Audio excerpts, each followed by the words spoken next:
Hi, this is a magnetic quick release mount that I designed for my camera, for my DSLR camera, to mount the new LumeCube light that I bought for it. So it's magnetic, there's 4 magnets in each piece, and they snap together. This piece down here will mount to the hot shoe on the camera, it'll slide right in the top, and then there's actually a kind of wedge shaped piece that when you tighten it down, it clamps down hard on the hot shoe mount, and that will lock this thing in so it doesn't come loose. Once you've mounted this piece to your camera, you take this other piece, you screw it up into your LumeCube or other attachment, whatever you put on your camera, and then you will have 2 pieces, one on the camera, one on the accessory, and they will just snap together and be held magnetically. I'll show this out on my DSLR camera in a moment. Okay, you may have noticed the lighting has changed. That's because I turned off my LumeCube and I'm now using my shop light so I can demo this. So first, I will mount the piece to the camera. Slides in like that. And you tighten this little screw down.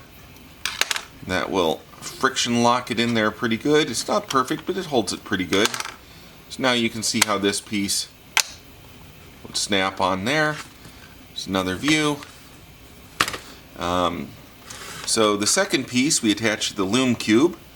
There's the LumeCube.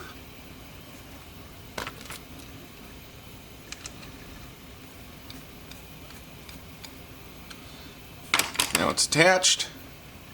It's good and sturdy. The screw that goes in the bottom, I got that on Amazon.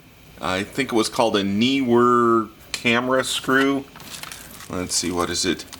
Neewer. Yeah, I'll put a link to the Amazon in the description. So anyway, it's one piece is firmly attached to the LumeCube, the other piece is attached to the camera, and as you can see, mounts like that.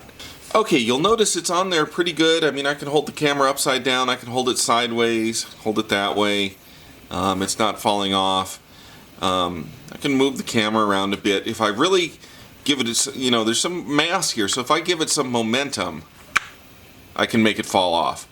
The solution to that is bigger magnets.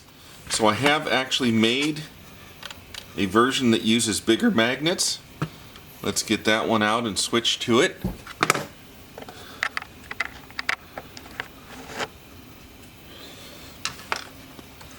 The first one I used, this one here, was 6mm magnets. These are 10mm magnets, much larger.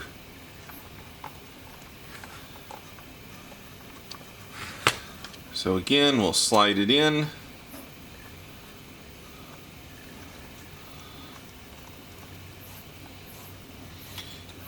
Lock it down. Now the piece that mounts the LumeCube is also going to have to change for the bigger magnets. Here's the 10mm version. Everything is secure and snap, it's on there. With the 10mm magnets, it is a lot sturdier. I mean, it's not going to fall off of there. I'm giving it a pretty good momentum. It's not going to come off on its own. That is a lot of magnetic force. I don't know if there's any concerns about putting powerful magnets like that up by the DSLR. Certainly there is, you know, some weak magnetic field. You can't really feel it till you get pretty close. So anyway, that is it, a magnetic quick mount for my LumeCube on my DSLR camera. You could conceivably use this with other accessories that have a 1/4x20 thread. Again, you will want to be a little bit careful about how much mass you have up here. Something really heavy is going to be more apt to come off of the camera. If you want to build one of these yourself, I will link the Thingiverse page. I printed this in Priline Carbon Fiber PETG. I don't think the carbon fiber is necessary, though I think it does give a nice matte black appearance. Probably any PETG or polycarbonate would do. I would probably not recommend PLA just because I don't know how well PLA is going to hold up.